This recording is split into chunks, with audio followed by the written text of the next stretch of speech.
నమస్తే, welcome to legend TV. ప్రస్తుతం నాతో పాటు మాజీ బీసీ కమిషన్ చైర్మన్ కృష్ణమోహన్ గారు ఉన్నారు. మాట్లాడే ప్రయత్నం చేద్దాం. సార్, ప్రధానంగా బీసీ కులగణన సర్వే అనేది 70% చేశాము, ఇది వాస్తవం, దీంతో మేము స్థానిక ఎన్నికలకి వెళ్తామంటూ కూడా ముఖ్యమంత్రి చెప్తా ఉన్నారు. మీరేం చెప్తారు? ఇప్పుడు రాష్ట్రంలో ఉన్న యావత్ బీసీ సమాజం ఏమంటున్నారు? మేము ఎప్పుడో 51, 52, 53 ఉన్నాము, లేదా కేంద్రం చేసినటువంటి సర్వేల ద్వారా 57 ఉన్నామని చెప్పుకున్న వాళ్ళము. లెక్కలు కూడా అంత అధికృతంగా చెప్పబడినప్పుడు అవి తగ్గుతాయా పెరుగుతాయా? పెరగాలి కదా. 43, 42 చేసి 46 చేసి మీరు ఇంతేనా ఎట్లా చెప్తారు? ఒకవేళ కనుక సర్వేలో ప్రజలు పాల్గొనకపోతే వాళ్ళను పాల్గొనేటటువంటి విధంగా మీరు వాళ్ళను చైతన్యం చేసి పాల్గొనేటట్టు చేయాలి. కాబట్టి నేను పదే చెప్పినట్టుగా ప్రశ్నావళి రూపకల్పన నుండే మీరు కుట్రపూరితంగా జనాభా లెక్కలను చూసిండ్రు. ఎక్కువ వివరాలు ఇవ్వద్దు, దీన్ని చూడగానే మనల్ని తరిమి కొట్టేటట్టు చేస్తే మీరే వివరాలు ఇవ్వలేదు కాబట్టి, మీరే జనాభా తక్కువ రాసుకున్నారు కాబట్టి మేమేం చేయాలనేటువంటి విధంగా మీరు చేసిండ్రు. దాంట్లో సక్సెస్ అయింది.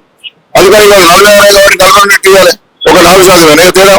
అందుకని ఇది కుట్రపూరితంగా చేస్తున్నారు. దేశాలకు పోకుండా దయచేసి సామరస్యంగా, సానుకూలంగా, ఒక ప్రజాస్వామ్యయుతంగా రాజ్యాంగం ప్రకారం సమన్వయం చేయండి, సమానత్వం ఇవ్వండి. మీరు ఇచ్చినటువంటి ఎలక్షన్ మేనిఫెస్టో ప్రకారం ఎట్లా మీ హామీలను ఫుల్ఫిల్ చేస్తారో చేయండి.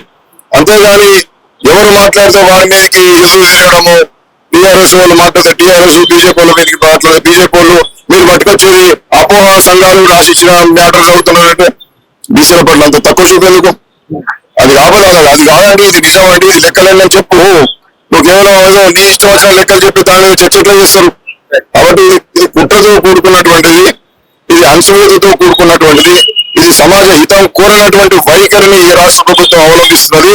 తన వైఖరి మార్చుకోవాలని చెప్పి బీసీల జనాభా తక్కువ చూపించడానికి, ఓసీల జనాభా పెరిగిందని చూపించడానికి కూడా ప్రధానంగా రాజ్యాధికారం ఇవ్వకూడదు అనే అంశం కూడా చూసుకోవచ్చు సార్. అంటే ఇందులో అంటే తప్పనిసరిగా, ఎందుకంటే వాళ్ళు ఇచ్చిన 42% ఎట్లు ఇవ్వాలనే దాంట్లో వాళ్ళకు ఇబ్బందికరమైన సన్నివేశం ఉన్నది.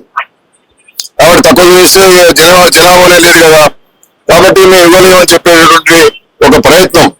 కాబట్టి నిన్న పెట్టినటువంటి సమావేశం ఒక కంటి తొడుపు లాంటిది. ఏదో మేము సమావేశం పెట్టినాం, చర్చించాం, మేము ఓపెన్ గా ఆనాడు ప్రకటించలేదు కాబట్టి మేము ప్రకటించామని చెప్పుకునేటటువంటి ప్రగల్భాలతో కూడినటువంటి సమావేశమే తప్ప అది బీసీలకు మేలు చేసే సమావేశం కాదు. మీరు బీసీలను తక్కువ చేయాలని చూస్తే జనరల్ స్థానాల్లో కూడా నిలబడి గెలిచేటటువంటి ఒక ఐక్యత ఇవాళ ఏర్పడుతున్నది. దాన్ని గమనించాలని మనం చేస్తున్నా. ఈ వైఖరి మార్చుకోండి. కామారెడ్డి బీసీ డిక్లరేషన్ రానివచ్చు, స్థానిక సంస్థల్లో 42% కావచ్చు, వీటిని నెరవేర్చే దిశగా ఎట్లా చేస్తారో నిపుణులతో మాట్లాడి, మంత్రివర్గంతో మాట్లాడి ఒక సామరస్య పూర్వకంగా ఈ సమస్యకు పరిష్కారం ఇవ్వాలని చెప్పి రిపోర్ట్ తో ఒకవేళ వెళ్ళాలనుకుంటే మరి ఏం చెప్తారు సార్ ఫైనల్?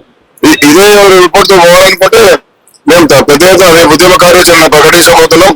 రాష్ట్రం అంతా తిరుగుతూ అగ్నిగుండం చేస్తాం. బీసీలను సంఘటితం చేసి రాజ్యాధికార సాధన దిశగా ఇక ఎవరు మనకేం చేయడం, మనమే అధికారంలోకి రావాలనేటువంటి రాజ్యాధికార సాధన మహా ఉద్యమాన్ని నిర్మిస్తాము. ప్రభుత్వం మెడలు వంచి చేయించే ప్రయత్నం చేస్తాం.